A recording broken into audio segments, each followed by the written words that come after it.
Kita nyo naman, ang ganda ng lugar, tapos ang tahimik. Yan. Maglalakad nga pala tayo papunta sa labas. Doon sa may kalsada. Dahil, uuwi na ako.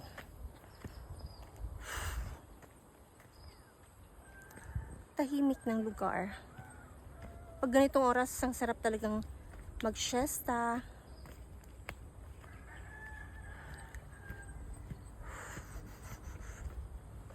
Parang patag lang pero hindi pala. Ha. Ganyan naman. Galing ako dun kanina. Tapos makyat lang. And then, bababa na naman. Ayun. Nandun ang mga bata. Babalik na naman sila para kunin ang mga gamit.